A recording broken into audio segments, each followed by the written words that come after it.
Good evening, and welcome to Lessons of Vietnam. This is our third show, and I'm very pleased to be your host tonight. My name is Bob Matthews. I'll be co-hosting with Bill Dixon tonight.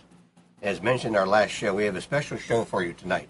We have broken Vietnam down into the four fronts: the air war, the war on the water, the war on the ground, and of course the war at home. Our special guests tonight, we have two pilots who flew helicopters and fixed-wing aircraft in Vietnam. Our first guest is David Samuels. David, welcome to the show. Thank you, Bob. It's a pleasure to be here. Now, David, if you wouldn't mind, for the first part of the show tonight, would you give the listening audience a little background of how you went to Vietnam and how you became a helicopter pilot? I went to high school in New Jersey, and my grades were just so-so, and my size was just so-so for an athletic scholarship. So I wound up going to a school in Florida for 1 year, and not paying too much attention to it, and not really excited about being in college. And the war in Vietnam was really weighing heavy on me. So I had a dying ambition to be a pilot. I'm not sure where it came from, but I really wanted to be a pilot, and found out that the air programs in all the services were taking volunteers but not draftees. So once I dropped out of college, my draft number was coming up, and I had no choice but to join if I wanted to be a pilot. So I did. And you ended up in Vietnam. When you got to Vietnam, David, how old were you? I was 20 years old when I got to Vietnam. Now, one of the lasting images for most Americans when they think or study about Vietnam, and one of our lessons we talk about in Vietnam, is the advent of the helicopter, called the chopper. Did the use of the chopper in Vietnam and in warfare change everything? It changed the war in Vietnam drastically. There wouldn't have been any successes or failures had it not been the helicopter. And the helicopter advanced in technology very swiftly due to the war in Vietnam. You know, need is the mother of invention. And in previous wars, they had artillery, they had aircraft, they had bombers. But in Vietnam, the infrastructure was very poor. The bridges, the roads, the airports were very limited and, for most part, non-existent. And the war was being handled in the jungles. The guerrillas and the Vietnamese were using the jungles to their advantage and the canals. And the only way to get the troops into the combat area and get the wounded out was with a helicopter-type aircraft. So it evolved very, very quickly due to the need of the Vietnam War. One of the questions I wanted to ask you tonight, and we said that the chopper changed everything in Vietnam. What exactly was your role in Vietnam? I know I mentioned earlier you were a helicopter pilot. Could you go through perhaps what one day for you in Vietnam was like? A day of duty? Shortly after I got there, I went into the gunship platoon. An assault helicopter company has 2 platoons of slicks or troop carriers that would carry the troops into the LZ to assault the landing zone, and 1 platoon of assault helicopters, gunships. And their main purpose was to protect the slicks, the troop carriers going in and out of the LZ landing zone, and to protect the ground troops once they were inserted.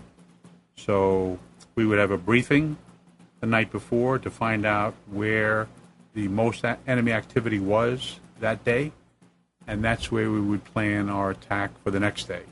So our goal every day was seek and destroy. If we found the enemy and fired our weapons, it was considered a successful mission. If we did not find the enemy and did not fire our weapons, we went home with our tail between our legs, I guess. Legs. to our legs, and didn't accomplish our mission. Well, So David, we were looking for a firefight every day. I was going to say, did you fly every day? We flew every day. I was the unit I got to was shorthanded from the day I got there till the day I left. So we went 7, 10, 14 days in a row without a day off. Well, one of the lasting images of Vietnam from the air, it always shows the chopper and the noise of the helicopter. To this day, I think most Vietnam veterans, when they say a helicopter come by, they have to look up. It's a rule, isn't it? It's pretty much a rule and instinctive, and the helicopter has, most people in Vietnam have such memories of the helicopter, helping them, saving their life, coming to their rescue. So when you hear that sound, it is it's a rule. Good memory. It's a You rule. must look up. It is a rule. I remember the chopper coming in with a big red mail bag. The big bag came out with the mail from home. Boy, you guys brought that in. Well, David, getting back to your daily duties now, I'm sure, but I'm not real sure just till I ask you the question. How close do you become in that kind of duty with your crew? The helicopter usually had a crew of 4. Had an aircraft commander, a pilot, co-pilot, a crew chief, and a gunner. And the systems we had, we were armed to the teeth. And at that time, 1968, 69, the helicopter gunship was probably the most sophisticated weapon that the Army had, a close support weapon. I see. And it was the crew had to pretty much think alike and do instinctively what needed to be done without being told. So my crew basically became an extension of my body. You know, people talk about coming back from Vietnam, getting back into society, trying to forget that year or more. And then, of course, later as you get older, you get a little nostalgic. You start remembering things and so forth. And I had the privilege a few years ago of meeting some of the men you flew with on one of our trips to D.C. and our eventual trip to Vietnam on the bridge back. I met 3 of your crew members. Now, 40 years later or more, are you still close to these gentlemen? We are today pretty much as close to where we left off 40 years ago. The first 20 years, when you first get home, you try to put things aside and, Sure. and not remember everything that went on, and society didn't want you to remember. So we left it. And for about the first 20 years, we pretty much had no contact. And then it started becoming very, very important to renew that contact. So once we did get back together again, now we talk a couple times a month, every week. Well, It's I will say one thing, David. I've known you a long time, and I've always respected you, and I've always listened to your stories. They're good stories, by the way. And once I met your crew, they're true stories. Because when 4 guys tell the same story, I'm going to believe it.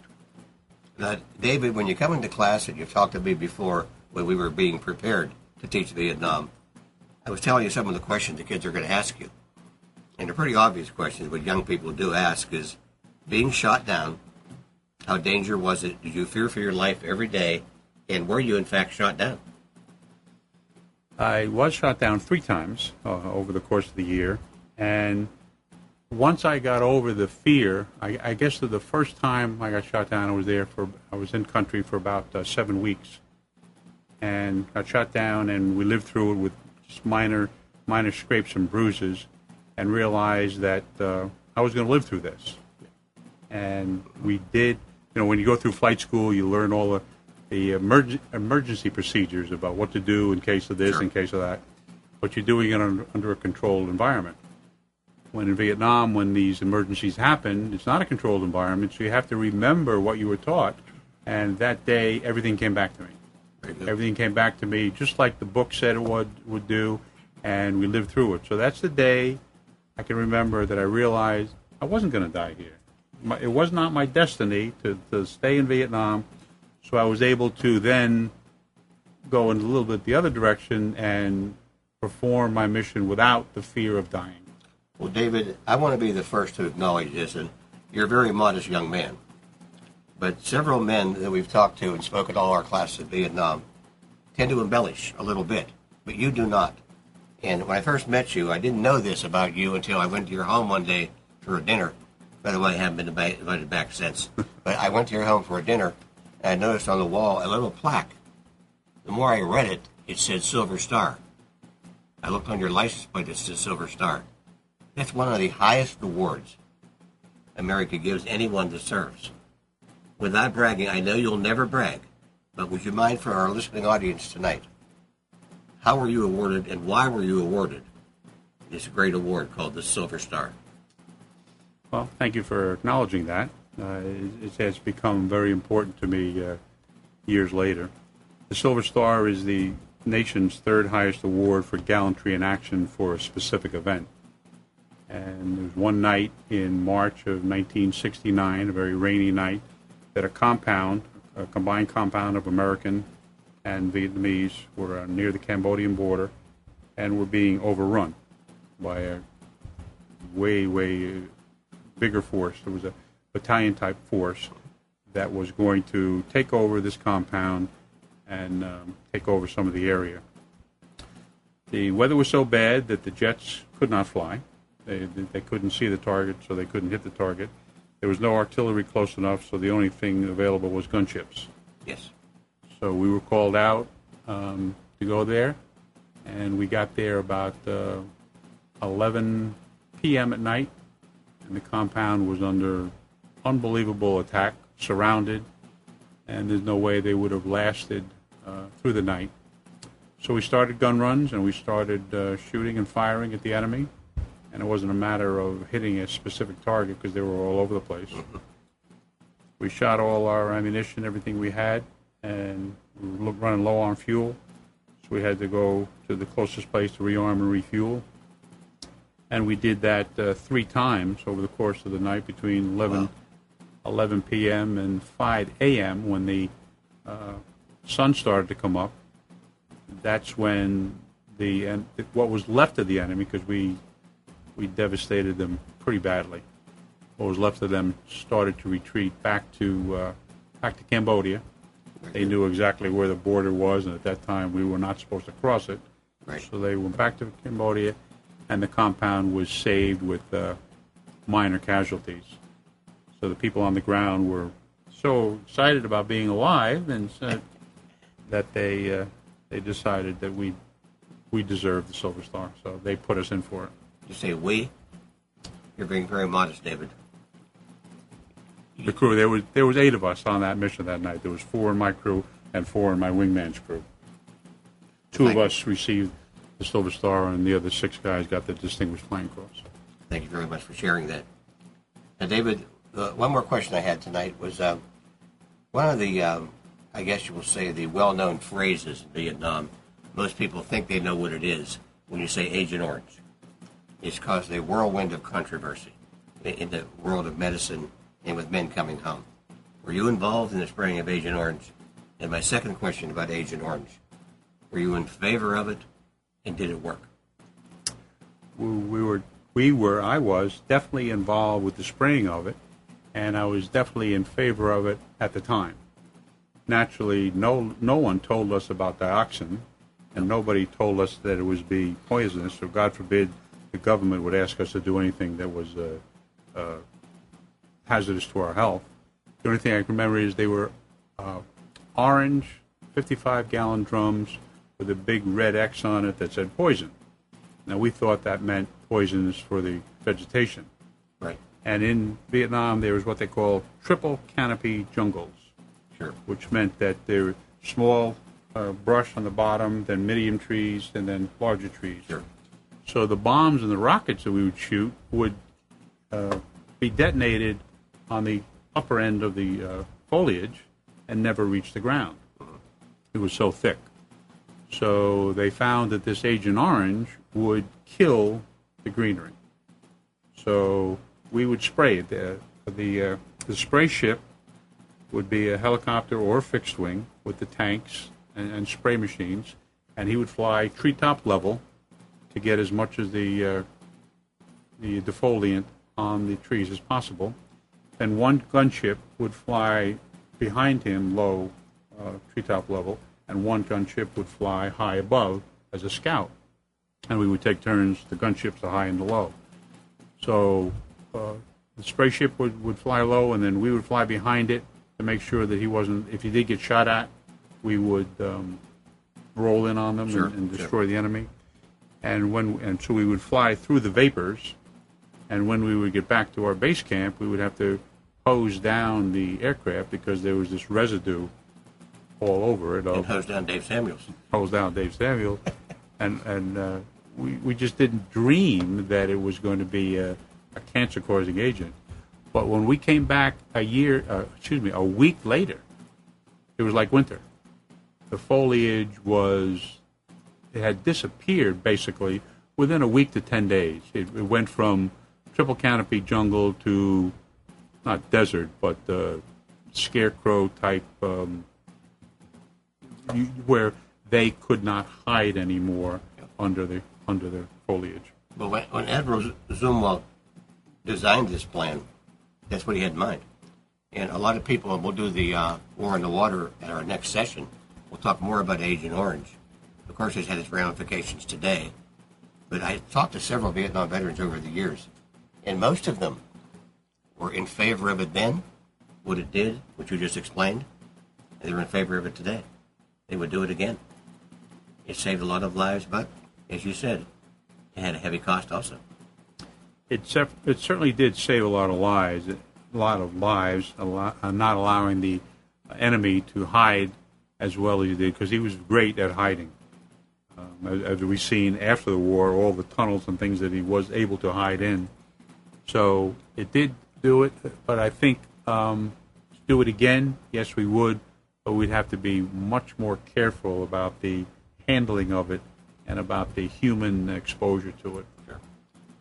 Well, David, I have a couple more comments I'd like you to share with the audience tonight. And one is coming back from Vietnam. As you explained, you were so active in Vietnam. You were 20 years old, in charge of a gunship. You were a kid. You were a kid in Vietnam, in charge of a $100,000 or $1 million machine, flying in Vietnam. Were you the youngest pilot? I was one of the young. I'm not sure if I was the youngest, but when I was in country for 9 months, I found myself the most senior member of my gunship platoon. All the guys older and senior to me had either rotated, left, been killed or wounded. So I was just approaching. I might have been 21 at this time. I was acting platoon leader, in charge of 50 men and 5 helicopters, and it just was a normal progression that I didn't think a whole lot of it. I just, one day I was doing this job, and the next day I was doing this job. But that's how things evolved when you were there. You just stepped up and did whatever needed to be done. Well, when you left Nam, now you always kid, you say you were above the war. Obviously, you were flying above the war. Were most of your missions in South Vietnam, or did you get up to the north? We never got into north. There were, as you know, Vietnam was into 4 corps. Yes. 1, 2, 3, and 4. I flew in 2, 3, and 4. Never got into 1 or the DMZ. Okay. We were all 2 corps and south, mostly in the jungle fighting the Viet Cong, so to speak. Okay. Well, you know, a lot of guys, when they come home, their duty in Vietnam ends, of course, and they assimilate back into life, and they get on with their life, and they think of Vietnam a little bit. How often do you think of Vietnam to this day? It's been 40 years ago. Pretty much daily. It had such a big effect on all of us that it's very hard to go through what we went through without it coming back to not haunt you, but the memories, good and bad, are with you forever.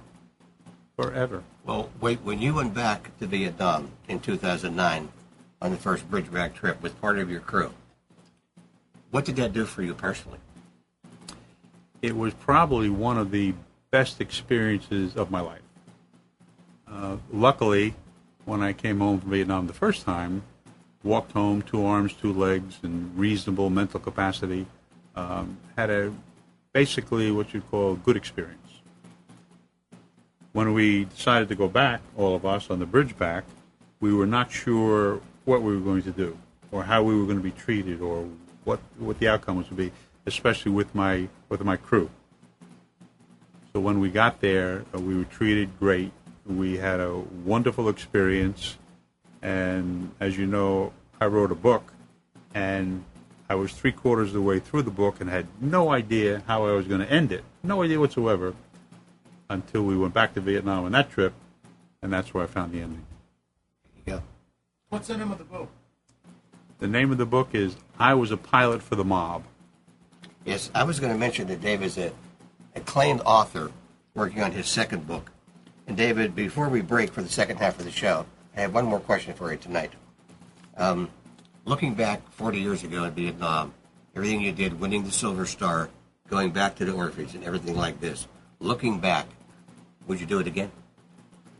Yes, If your country called upon you, no question asked? without hesitation. Very good. We're going to take a short break in a few minutes. But first of all, David, there's a movement now in the country. It seems like most of our soldiers coming back from Afghanistan and Iraq have PTSD. They have after-war problems. It seemed like the Vietnam veterans, when they came home, there wasn't a big network out there of support. Most came home, got on with their lives. Some were given a kind of a rough homecoming. Some were not. I heard somewhere in New Jersey, someone left a light on for you. Is that true? That is true. Would you mind sharing that story for our viewers? That is a pretty good story if I can tell it without getting emotional.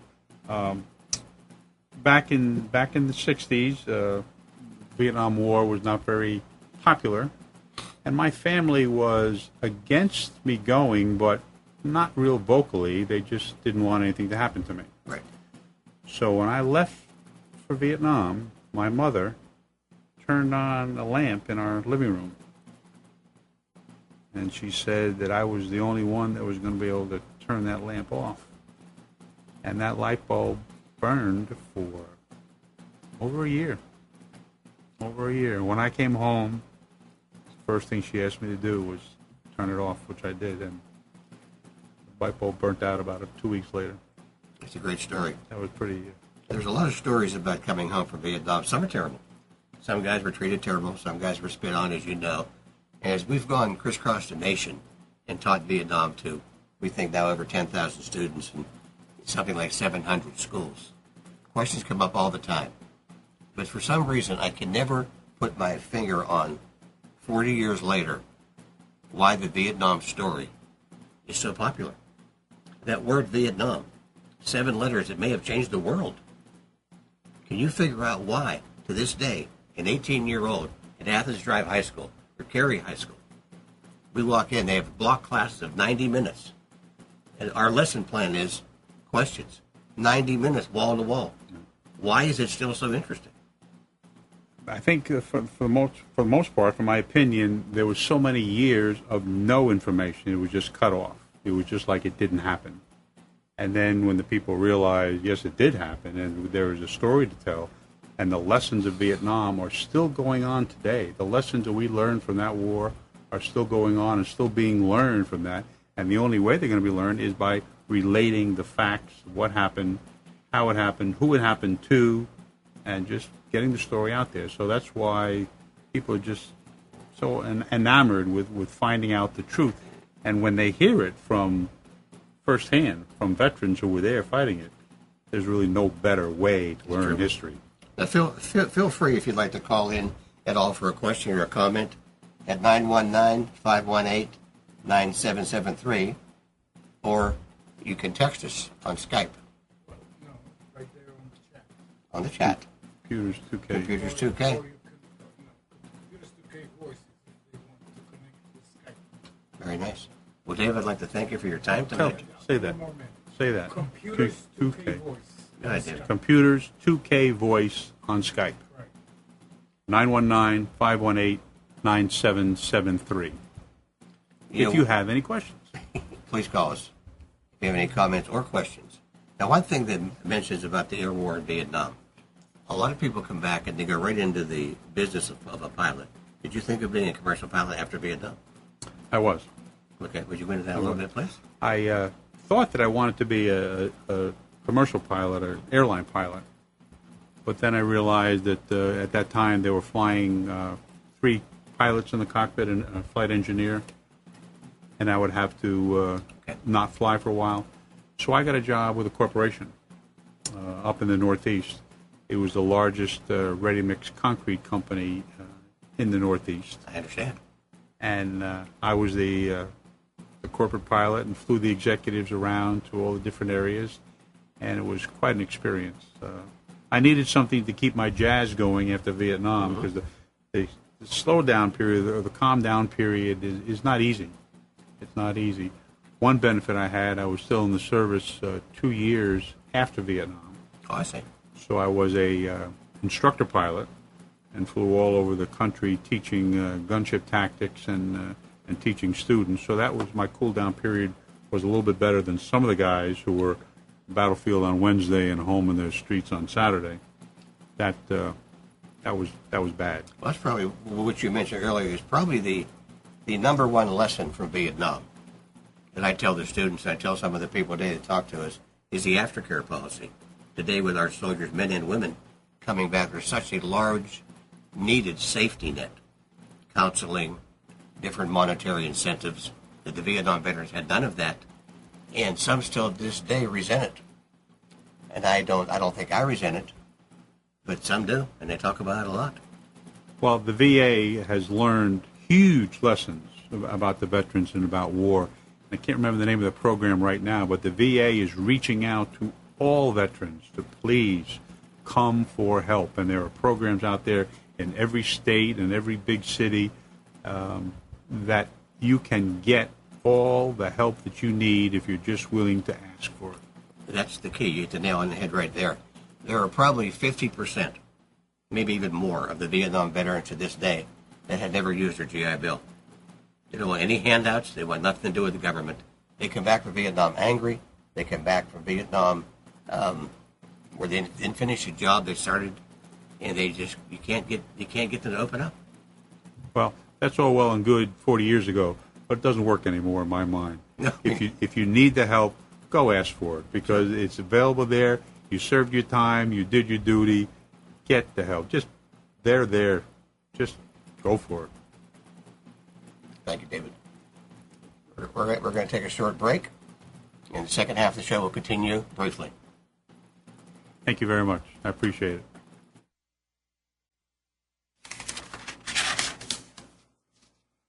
Well, that was great. I enjoyed listening to Bob and Dave's story. This is Bill Dixon, North Carolina Vietnam Veterans. I've been excited about this show myself since we talked about doing it. I have a very special guest with me tonight, Ron Fitzsimmons, who is I've known for quite some time.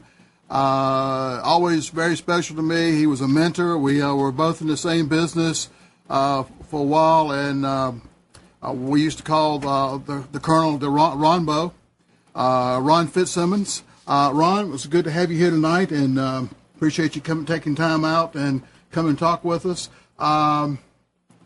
You were from Illinois. Yes. How did you end up in the military, and what were you doing in Illinois? And tell us a little bit about leading up to where you are. Well, I was special. I was chosen by my friends and neighbors to be drafted in 1961. Uh-huh.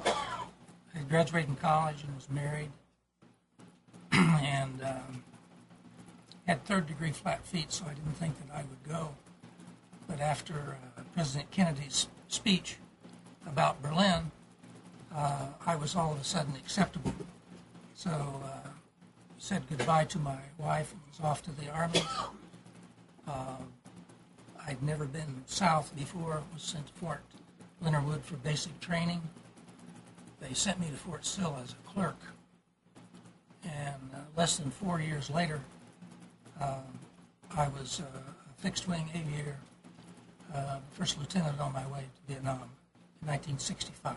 So you went from a company clerk to a fixed-wing pilot. Yes. How did you go about doing that change? That's a big change. Well, I had 2 years to serve since I was drafted and thought I would make the best of the 2 years. And the Field Artillery Officer Candidate School is at Fort Sill. So I went there, went to the Field Artillery Training Center for an assignment. Other friends were going to flight school.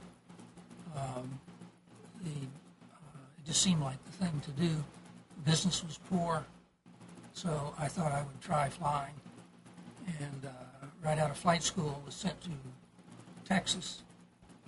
There was told before my wife could even join me that I was going to an undisclosed area. And it was pretty obvious where we were going. Yeah. Now, what year was that? That was 1965. 1965. Now, you go back to a little bit. You were a college graduate and you were married. Yes. They were not supposed to draft you when you were married and a college graduate, I thought. No, you tell people that this happened and they don't believe it. Yeah. But everyone did. If you had children, you didn't go. We didn't have any children at the time. Okay. Now, when you were enlisted man, what was your top rank? E4. E4. So you went from a E4 to a second lieutenant. E5 once you got in those. E5. Okay. So to some people's idea, that might be a demotion going from a E5 to a second lieutenant. But Well, I told the NCOs once I was commissioned that I couldn't get promoted again, so I went to officer school. all right. So in 1965, you got orders to go to an undisclosed location. Where was that undisclosed location? Well, we stayed at Fort Hood, Texas for a month. Then they flew us to Oakland. We sailed on a ship for 21 days. Went to Yokohama to sail around to Typhoon. We could not get into Vietnam. We were to go to Okinawa, but the seas were so rough that they waited 2 days in Yokohama, and then they finally said we can't wait any longer, so we sailed to Cam Bay. In sunrise, we went into Cam Bay. So they it took you a little while to get there with the weather and so forth. You were you were a second lieutenant, but you were a fixed wing pilot. Is that what you said? I believe. Yes. Somebody, I think they call it a bird dog. Yes, O-1 bird dog. O-1 bird dog. Tell us a little bit about what an O-1 bird dog is. For the people who don't know, it's we used to like to call it the flying target, but The O-1 was a Cessna fixed wing tandem, so the pilot sat in the front, the observer in the back, or passenger. Also flew the de Havilland U-6, which was a six-place or an administrative utility aircraft. And I went there with Task Force Alpha. It later became First Field Force. Maybe the people know, and maybe they don't, that the country was broken into 4 core areas. Dave was down in the south. I was in the Second Corps. My second tour, I was in I Corps, where we went back on our trip last year. And what area covers 2 Corps? 2 Corps was the Central Highlands. We flew all the way down to Saigon, over to the western border. Actually flew as far as the southern part of I Corps. So it's a very big area. Now, when we went back last year, Ron, we stayed in Saigon, and you went back and actually went by the place the hotel that you stayed at when you were in Saigon. Yes, we went to the Rex to have dinner. That was a bachelor officer's quarters, and down on the waterfront was a place where we had stayed when we went in. If you flew a staff person to the higher headquarters down there, and you spent a night down there. Now, you were stationed. Where were you normally stationed? When you were not flying, where were you? I was in Nha Trang at the Air Force field, and when I wasn't flying, I was working at the First Field Force headquarters, the Corps headquarters. All right, you were at the Air Force base, but you were in the Army. Yes. Okay. We talked some time ago about you ate quite a bit off the economy rather than mess halls, or you had to go to mess halls kind of as a guest. Can you elaborate on that a little bit? Well, they wouldn't feed us at the mess hall because they were giving us money to eat, so we had to eat off the economy. We ate with the Special Forces, the 5th Special Forces headquarters for a while. The problem was when we were flying, we might leave early in the morning, not return that day to eat, sometimes not return until the evening. So we ate off the economy. And that's whenever everyone in the flight section had dysentery. Uh-huh. So you're flying an airplane or a little Cessna airplane, and you have dysentery. That's Yeah, they don't want to hear about that. Now, we want to go into a whole lot of detail. Just the thought alone is something you really don't want to go into a whole lot. No. During your period of time there, what does a bird dog pilot do? Whenever on the first tour, basically it was administrative flights. It was nothing exciting like Dave had done. It was hauling staff members, hauling cargo, this type of thing, scheduling flights and that sort of thing. Mm-hmm. And it was in a beach town, very nice surroundings. We started living in a tent and later did move into a building. And it was a very, very lovely place, actually. And it's probably the major resort in Vietnam now, Nha Trang is. From there, though, when I went back to the States, went to Germany, then when I went back to Vietnam the second time, I also went into Cam Ranh Bay. And you could see the lights of Nha Trang from Cam Ranh, thinking how nice that place was. And instead, I was sent to the 21st RAC, 21st Reconnaissance Airplane Company in I Corps. And you know how I Corps was. So there, our mission was a real bird dog mission. The southern half of I Corps had, my company was called Black Ace. There was another unit that had the northern part of that corps.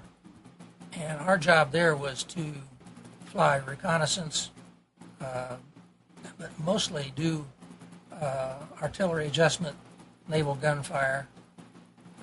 Bob talked about the mail. We even would fly 25 miles out to Coulare Island and drop off mail to the Navy navigation station there. It was a Japanese airfield in World War II. And so we would get as much altitude as possible when we left, and we would leave from My Lai, is where we would leave the land and go to Coulare. But the day-to-day job was adjusting artillery for the Marical Division or naval gunfire. We had one platoon at Marble Mountain that also did forward air controlling for fighter planes. All right. If you have a question for Ron, give us a call at 919-518-9773 or go on to Skype at Computers 2K Voice on Skype and come in and ask Ron whatever questions you want, and we might even be able to find Dave if you have a question for Dave and so forth. Let's see, you finished up your tour and you said you went to Germany. What was your rank when you got to Germany? I was a captain. Okay, so you went from a second lieutenant to a captain while you were in the Nam. Yes, I was promoted actually while on R&R in Hong Kong. But when I got back, I got my captain's bars. Speaking of R&R, that was rest and relaxation. Gave us a week off to go wherever, and so you went to Hong Kong for your R&R. 1 week in Hong Kong. Yeah. We won't. That's another story we probably shouldn't go into a whole lot either. Since, that was during the time that they were not having R&R where you could meet your spouse. Okay. So I had heard that you could, on your way home, you could meet your wife in Hawaii. So that's what I did. But when I got there, she wasn't there. Okay. There was no communications, so I used a ham operator and had arranged to meet her in Waikiki, and she never got the message. So I got there and couldn't get out because there was an airline strike. Oh, that was terrible to be stranded in Hawaii rather than going back to Vietnam. So I hitchhiked home with the Air Force 3 planes later and made it to Chicago in the evening, 150 miles from home, and could not catch a plane, a train, or a bus. So I caught a bus the next morning and got home. So you went home for a quick R&R and... No, I went home, spent 2 weeks there, and then went to Germany. Oh, okay. Okay. Now, what would you do while you were in Germany? I was... They didn't have enough aviators, but the colonel that I worked for said that he didn't like aviators and didn't need aviators. So I was for a while, I was the S1 adjutant of a field artillery group, and I was the S3, the operations officer of a Field Artillery Group. Okay. For those who don't know all the military terminology, what's an S1 do? The S1 is the adjutant, or the paper pusher, writes letters for the commander, and all of the correspondence coming in or going out of the headquarters goes through the adjutant, or the S1. And what does an S3 do? The S3 makes everything happen. In other words, plans all the training, monitors the training, does evaluations. Really, ops is the nerve center of any organization. Now, how long were you in Germany? For 2 years. Okay, was your wife able to meet you there? Yes. Okay. And we had our second daughter there in Nuremberg. Now, here you are, you've already done one tour in Vietnam, now you're in Germany, and you get orders for Vietnam again. How did your wife feel about the idea that you were going back again? She didn't like that, and I didn't care to go back and wasn't going to go back. And I wanted to be an airline pilot. So I thought I would be an airline pilot. And I had orders to Mohawk School, but I decided I would get out and be an airline pilot. Got out from Germany and found out that they weren't hiring airline pilots. And there were no really temporary jobs. I'd been a management trainee for J.C. Penney's before. There was nothing I wanted to do other than the Army if I couldn't be an airline pilot. So yes, I volunteered to go back to Vietnam the second tour. Okay. That was, I bet that went over well at home. Not especially. No, because I just think what my wife would have said, because I was married 3 years when I went to Vietnam, so I can imagine if I had to turn around and go back again, I would have probably been divorced right after she killed me. Well, I thought that would be my career, and that was the thing to do. Yeah. But you were going to as we say, be a lifer, and by then you were a captain. And when you got back to Vietnam again, were you still a captain, or had you? Yes, and I came out on the majors list when I was in Vietnam. Your second tour there, you were. You said you were up in I Corps more. It was I Corps. It was Chu Lai. Okay, Chu Lai. Were there little more mountains and so forth up there than about the same, but not as big a territory, because you know how the mountains are in I Corps. II Corps seemed a lot larger than that. But there was more excitement. In other words, any day that you flew, if you went low, you would be shot at. So the idea was kind of to let them shoot at you so you know where they were? Well, you were told to stay over 1,500 feet because small arms wasn't effective. And we were at the air base before, but here we were with the AmeriCal, but we got our intel from 3MAF, the Marines, and the Marines also had the airfield. We were co-located with them.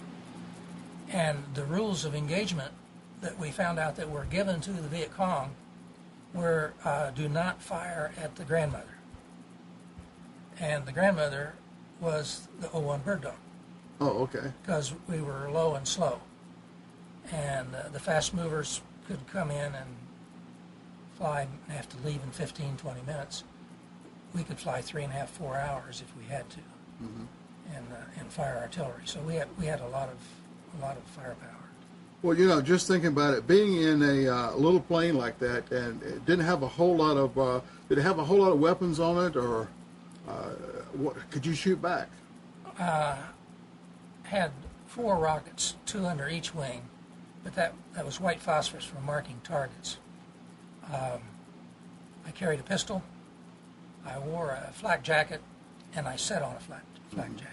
I understand flak jacket sitting on was very important. Yeah, and the M16 fit right in the door jettison, so it was there beside you. All that stuff was good on the ground, wasn't too good in the air, though. Yeah. Didn't have to use that. Yeah. You think about flying around in a little airplane like that, and you call in artillery, and it's coming, kind of coming through there. What do you do when the artillery starts coming in? I mean, you and the shell that's coming in are in the same airspace. Well, you know where the artillery is, so you put yourself in a position that you're not in the line of flight of the howitzers. So you just made sure you knew that. For example, the fire support element of Marical Division was who you checked with so that you knew where the friendly fire was. So you would call and say you were going to fly west of the grid 38, and they would tell you to remain north of a certain line so that you weren't there.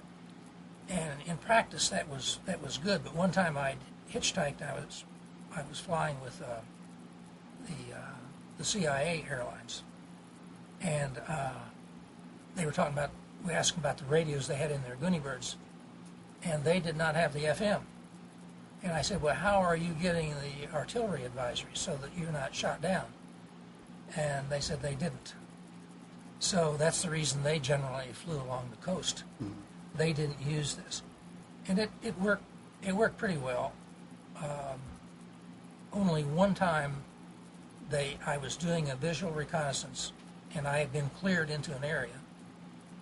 And while I was looking down and saw this large hut down in the jungle, that the first thing that I noticed, believe it or not, was the red dirt coming up, and then the plane started rocking. You'd think it'd be the other way around. I had just flown through a B-52 strike. And so I was really hopping mad. I flew back to the Marical, went to the fire support element, wanted to know who the guilty person was, and there was this little skinny Spec 4, E4, sitting back in the corner, and he said he was sorry. And, well, and you probably thought he was sorry all the way. I thought he was sorry, very sorry. Yes. Okay. What year was that? Your second tour? What years were that now? That was 69, 70. I was there 65, 66, 69, 70. Unlike Dave, I was 27 and 31. Okay. So I was an old man. Yeah, you were considered a grandfather there, Yeah. just about. Yeah. How had it changed from when you were there in 65 to when you were back when? Had it changed? The country changed a whole lot? Had the war changed? What was the feeling from the first time to the second time? It wasn't a fair comparison because we were a novelty to the Vietnamese when we started coming in 1965. And though we flew across mountains, bad weather, we were probably more foolish than the helicopter pilots. When the weather got so bad, we would put down our flaps so that we could fly along about 70, 80 miles an hour to do the mission in the bad weather. Well, the helicopters were more expensive than that little plane you were flying, Yes, so yes. you don't want to mess them up. But frankly, the living conditions, the job was the same. You were flying over hostile territory. However, you had good living conditions. It was nothing like the people in the jungle. Mm-hmm. So those and helicopter pilots were the real heroes of the war, in my opinion. But when we went back, it was much more hostile. And I don't know if it was because of the timing or because it was I-Corps. But again, they would shell you in the morning. They knew when you got up. So when people were taking a shower or eating, they would rocket you. And you would get over in shorts, which means they had your range. It was just luck of the draw that if the rockets didn't hit you. And there were bunkers. People got in the bunkers because of Marical and the Marines had the perimeter. One of our missions was the sunrise flight, which you would go out and look for rockets before they came in, because we knew they would come in. But you could do little good because the VC would go out and prop up a rocket on with some bamboo, and somehow the timer, they said, was just a common alarm clock. So they weren't even around the rockets. The rockets would come in at breakfast time. That's when everybody was moving around and vulnerable. Now, that was the 122 millimeter rocket? Yes. Which And they're it was- about 5 feet long, I think, or something like that. They're big, and they some of them landed in our compound, and they had Russian writing on all of them. So that was showing that Russia was supplying the Viet Cong and so forth. Yes. Well, I-Corps was supposed to be one of the was the most bombed area in the history of warfare. In fact, today they're still having people getting injured by the ordnance or exploding and so forth there. So that was probably one of the reasons it was hostile. And there, you were probably fighting Viet Cong as well as the NVA. We actually saw uniformed soldiers out in the jungle. Mm-hmm. They had the pith helmet and everything. A lot of people had gone over there and never really saw the enemy face to face. The exception from the pith helmet and the green uniform out in the part of the country we call the Marlborough country.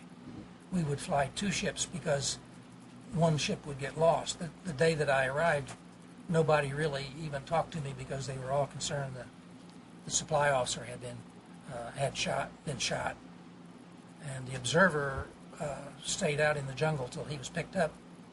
They later found the pilot. The VC had put him on a raft and had sent him down the river. I don't know why they did that, but he was actually the only death that year. Several aircraft would be shot up. After all the times they shot at me, they were bad shots. I was only hit one time, and it was on a milk run. It was in a brigade headquarters, and on takeoff, I heard the shot. It went through the tail. Was that probably a sniper or something? I saw the man. He just stepped out of his hooch and shot. So you just stepped out of the house and shot at you and Went back in. It went back in. Okay, that's yeah. I would have gone back when I got back. I would have gone looking for him and so forth. But yeah, we were basically. So you were. We fought 2 different groups in Vietnam, and the NVA, which was the regular soldiers who was probably just as well armed as the American soldier. In some places, probably better.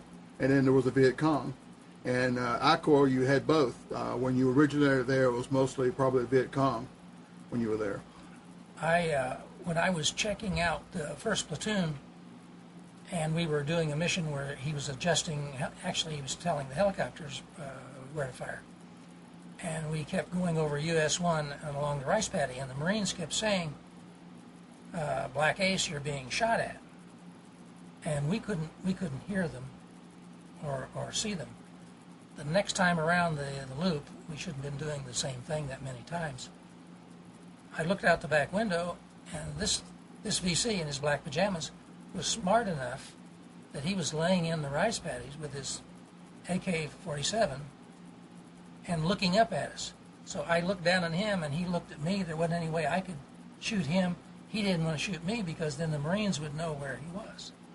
When we came back the next time, he was gone, so I don't know how he avoided their fire. So he was just laying on his back looking up at you? He laid on his back in the rice paddy, and we were, flying along about 100 feet at that time. Mm-hmm. And he had us if he wanted us, but he just didn't. It wasn't.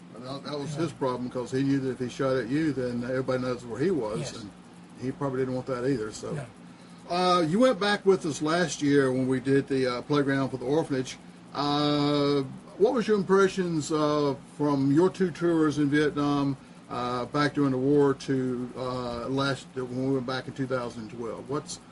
What kind of feelings you have going back, and what was the differences? And I was surprised when we flew into Saigon, and I refused to say Ho Chi Minh City. Of the skyscrapers and the BOQ, now a 5-star hotel. But once you got out of the center of the city, everything looked the same, with the exception of the shops having flat screen TVs and people with laptops, everybody with a cell phone and riding motorcycles, and so many cars. There weren't any cars there before. But where we were around whenever we went out and built the playground, all of that area looked just the same. But what amazed me most were that the people were either they were friendly, or they were totally indifferent. There was no hostility. Yeah. There were no bad feelings. But in many cases, you were like really the elephant in the room that no one was paying any attention to. yeah. I know when I went back the first time, my first time going to Comets Country, I expected guys standing around with AK-47s everywhere on every corner and so forth. And of course, we kind of went where we wanted to go and when we wanted to do. And Yeah, and so no one bothered us. I saw more AK-47s in the Philippines at souvenir shops than you did. I didn't see any soldiers. I saw their military headquarters. I saw the communist flag flying everywhere. But no, if they were snooping on us, they were very good at it. Right. And the hotel accommodations were pretty much pretty good. Were you? They were good. It was pretty much what I had expected. Yeah. All right.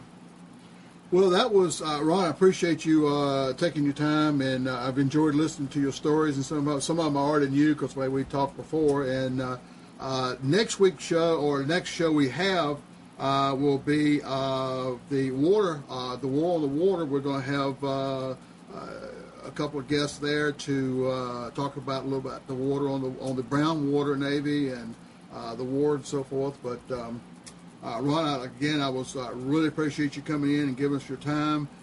Dave, you're coming in and giving us your time. We appreciate that. This is what makes the show work. Hopefully we get some questions next one, and looking forward to seeing you next show. You have a good evening.